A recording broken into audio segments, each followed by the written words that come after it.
যারা আল্লাহর রাস্তায় শহীদ হন তাদের সাথে কিয়ামতের আগ পর্যন্ত কবরে কিরূপ আচরণ করা হয় এবং কিয়ামত পরবর্তী সময়ে তারা আল্লাহর নিকট হতে কি কি পুরস্কার পাবেন। শাহাদাতের তামান্না লালন করা এটা ইমানদারের জন্য অত্যন্ত ফজিলতপূর্ণ একটি আকাঙ্ক্ষা, একটি আমল।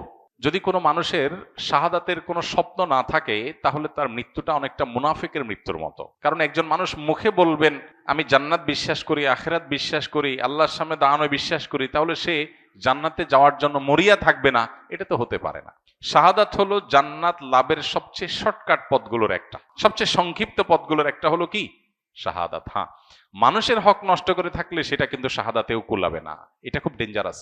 কাউকে অন্যায়ভাবে অনাচার করেছেন, জুলুম করেছেন, হক নষ্ট করেছেন, টাকা মেরে খেয়েছেন, তাহলে এইটার প্রতিকার আপনাকে দুনিয়াতে করতে হবে, তার কাছ থেকে মাপ চাইতে হবে, আদায় করতে হবে। এই ছাড়া আর বাকি সব গুনাহ শাহাদাতের মাধ্যমে আল্লাহ তাআলা মাফ করবেন ইনশাআল্লাহ তাআলা। কোরআনে কারীম আল্লাহ বলেছেন ওয়ালা তাহসাবান্নাল্লাযীনা কুতিলু ফি সাবিলিল্লাহি আমওয়াতা বাল আহইয়াউন ইনদা রাব্বিহিম ইউরযাকুন। শাহাদাতের অন্যতম একটা মর্যাদা হলো শহীদদেরকে আল্লাহ তাআলা বিশেষ জীবন দিয়ে রাখেন।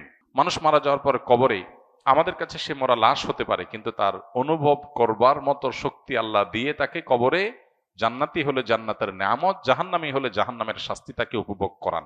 এটি আহলে সুন্নাত জামাতের আকীদা, কোরআন হাদিসের আলোকে প্রমাণিত বিষয়। কিন্তু যারা শাহাদাত অর্জন করেন, শাহাদাত লাভ করেন, শহীদ হন, আল্লাহ তাআলা তাদেরকে একটা বিশেষ জীবন দেন যেটা অন্য সাধারণ মৃত মানুষরা পায় না। এই জন্য শহীদ বাহ্যিক দৃষ্টিকোণ থেকে, দুনিয়াবী দৃষ্টিকোণ থেকে মারা যায়, প্রকৃত অর্থে সে আসলে মারা যায় না, সে অমর থাকে। এটা হলো একটা ফজিলত।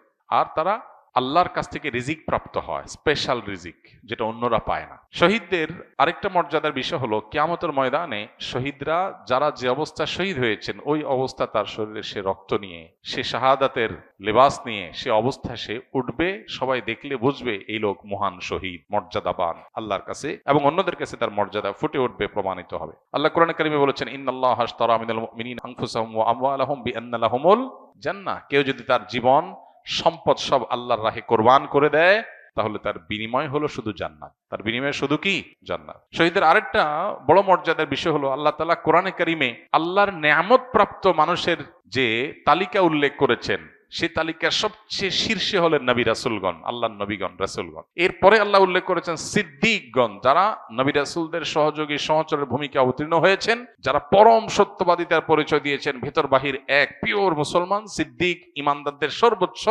স্তর, নবী রাসূলদের পরে তাদের কথা উল্লেখ করেছেন। এরপরে আল্লাহ তাআলা শহীদদের কথা উল্লেখ করেছেন, রোজাদার, নামাজি, অন্যান্য রোজা সিয়াম পালনকারী, দান সাদকা আদায়কারী, এদের সবার মর্যাদা আছে, শহীদদের চেয়ে বেশি না। এজন্য আল্লাহ তাআলা বলেছেন উলাইকাল্লাযীনা আনআমাল্লাহু আলাইহিম মিনান নাবিয়্যিন ওয়াস সিদ্দিকিন ওয়াশ শুহাদা। এরপরে বলেছেন ওয়াস সালিহিন। আল্লাহ এখানে কয়েকটা ক্যাটাগরির কথা উল্লেখ করেছেন, চারটা ক্যাটাগরি। এক, নবী রাসূলগণ যাদেরকে আল্লাহ নেয়ামত দিয়েছেন, আল্লাহ নেয়ামত পেয়ে গেছে এবং পাবে নিশ্চিত, এক হলো নবী রাসূলগণ। দুই হলো সিদ্দিকগণ, আপার ক্লাসের ইমানদারগণ। তিন নম্বর হলো শহীদগণ। আর চার নম্বর হলো সাধারণ নেককাররা, নামাজি, রোজাদার, ভালো মানুষ, নেককার মানুষ। এরা পরে, তাদের আগে হলো শহীদদের মর্যাদা। এটা হলো শাহাদাতের আরেকটা ফজিলত এবং শহীদদের আরেকটা মর্যাদা। আর এর বাইরে হাদিসে এও আছে যে কোনো ব্যক্তি যখন শাহাদাত এটা তাকে আল্লাহ তাআলা দান করেন, তখন সে তার একজন সায়েম, একজন কায়েম, রোজাদার ব্যক্তি, একজন নামাজি ব্যক্তি যে সওয়াব পায়, শহীদকে আল্লাহ তাআলা অটোমেটিক সে সওয়াব দান করেন। এরকম শাহাদাতের আরো বহু মর্যাদা রয়েছে। আল্লাহ তাআলা আমাদের সবাইকে শাহাদাতের তামান্না, আকাঙ্ক্ষা, স্বপ্ন অন্তরে লালন করার তৌফিক দান করুন। আল্লাহর সন্তুষ্টির আশায় আমাদের সবসময় শাহাদাতের তামান্না যেমন লালন করতে হবে এবং শাহাদাতের জন্য সিরিয়াসলি প্রত্যাশীও হতে হবে। আল্লাহ আমাদের সবাইকে সে তৌফিক দান করুন। কোন দল বা ব্যক্তি অপকর্মের গুনাহের ভাগ সেই দল বা ব্যক্তির সমর্থনকারী ব্যক্তির উপর বর্তাবে কিনা জানতে চাই। কোনো ব্যক্তি যদি কোনো দলের অন্ধ অনুকরণ করে, এমনকি দল যদি অন্যায় অনাচার করলেও সে সেটা সমর্থন দেয়, অথবা সে জানে কাউকে সমর্থন করলে সে দিন শেষে তার নিজের টিকে থাকার প্রয়োজনে, তার ক্ষমতা রক্ষার প্রয়োজনে সে হয়তো খুন করবে, হয়তো অন্যায় করবে, হয়তো অনাচার করবে, এগুলো জেনে শুনেও যদি কে তাকে সমর্থন করে, অবশ্যই তার গুনাহের দায়ভার তাকেও বহন করতে হবে। কারণ নবী করিম সাল্লাল্লাহু আলাইহি সাল্লামের বহু হাদিস রয়েছে বিষয়ে। কোরআনে কারিমে আল্লাহ বলেছেন ওয়ালা তাআওয়ানু আলাল ইসমি ওয়াল উদওয়ান, পাপ সীমা লঙ্ঘনের কাজে তুমি সাহায্যকারীর ভূমিকায় যেও না, সাহায্যকারী হইও না। কেউ একজন অন্যায় করছে, তুমি তার সাহায্যকারীর ভূমিকায় চলে গেলে, তুমি তার সহযোগীর ভূমিকায় চলে গেলে, এটা অন্যায়, এটা অনাচার। তো এই জন্য এই বিষয়গুলো থেকে আমাদের বেঁচে থাকার সর্বোচ্চ চেষ্টা করতে হবে। আল্লাহ আমাদের সবাইকে সেই তৌফিক দান করুন।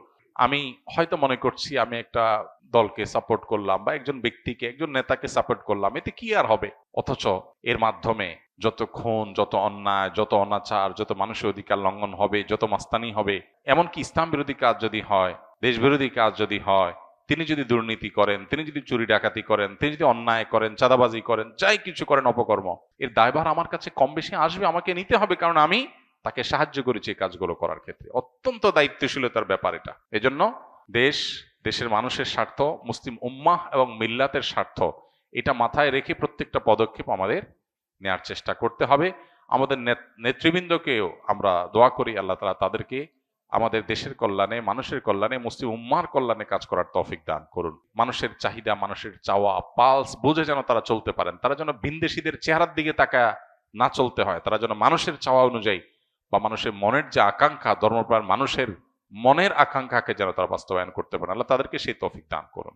আমার বন্ধুর বাবা ঘুষের সাথে জড়িত। এই অবস্থায় বন্ধুর কাছ থেকে কোনো খাবার বা উপহার গ্রহণ করা কি যাবে? যেহেতু বর্তমানে আমার ছাত্র এবং নিজেদের অর্থ উপার্জনের সক্ষমতা নেই। আমরা ছাত্র এবং নিজেদের অর্থ উপার্জনের কোনো সক্ষমতা নেই। কারোর যদি উপার্জনের মধ্যে হালাল হারাম মিশ্র থাকে, তাহলে সেক্ষেত্রে এইরকম ব্যক্তির উপার্জন থেকে হাদিয়া তোহফা দিলে সেটা গ্রহণ করা হারাম হয় না মৌলিকভাবে, কারণ হালালও আছে, হারামও আছে। আপনি যদি জানেন যে হারামটা থেকেই শুধু দিয়েছেন, ফিক্সড হারামটাই কামাই করে এনে দিয়েছেন, তাহলে সেটা আপনার জন্য খাওয়া যায় না। কিন্তু যদি সেটা না হয়, তাহলে হালাল হারাম মিশ্র হয়ে গেলে, হালাল যেহেতু আছে অতএব নিশ্চিত হারাম না, এটা আপনি খেলে সেটিকে হারাম বলা যাবে না। তবে ইমানদার সন্দেহ শুবহাতের ঊর্ধ্বে ওঠার চেষ্টা করতে হবে। অতএব ইমানের দাবি হবে এটাকে স্যাক্রিফাইস করা, যে আমি এটা গ্রহণ করলাম না। ছাত্র মানুষ আমরা বেশিরভাগ নিড, যেগুলোকে নিড মনে করি, এগুলো আসলে নিড না। এগুলো চাইলেও আমরা এগুলো ছাড়া চলতে পারি। বেশিরভাগ প্রয়োজন এরকম। সাহাবা ইকরামের জিন্দেগি দেখেন, একটা বা দুইটা খেজুর খেয়েছেন, বাস একবেলা ডিনার বা লাঞ্চ হয়ে গেছে, জীবন কত ইজি ছিল। আমরা জীবনটা কেমন কঠিন বানায় ফেলছি। বা আজকের পৃথিবী, বস্তুবাদের দুনিয়া এমন ভাবে কঠিন বানিয়ে ফেলেছে, বাঁচতে হলে লাখ লাখ টাকা লাগবে, হাজার হাজার টাকা ছাড়া বাঁচতে পারবো না। এটা মানসিকতার ব্যাপার। আমি যদি চিন্তা করি আমি খুব অল্পতে আমি সুখে থাকবো, আমার জন্য সেটা এনাফ হয়ে যাবে, এই মানসিকতা যদি আমরা লালন করি, তাহলে আমরা কেউ আসলে অভাবী না। প্রত্যেকটা মানুষেরই কম বেশি চলার, জীবন বাঁচানোর ব্যবস্থা আলহামদুলিল্লাহ আছে। সাহাবা ইকরাম তো পেটে পাথর বাঁধা লাগছে, আমাদের তো সেই অবস্থা বেশিরভাগ মানুষের হচ্ছে না। সব মানসিকতার পরিবর্তন করলে আমাদের অভাব অনেকখানি দূর হবে ইনশাআল্লাহ। আস সুন্নাহ ফাউন্ডেশন, উম্মার স্বার্থে, সুন্নাহর সাথে।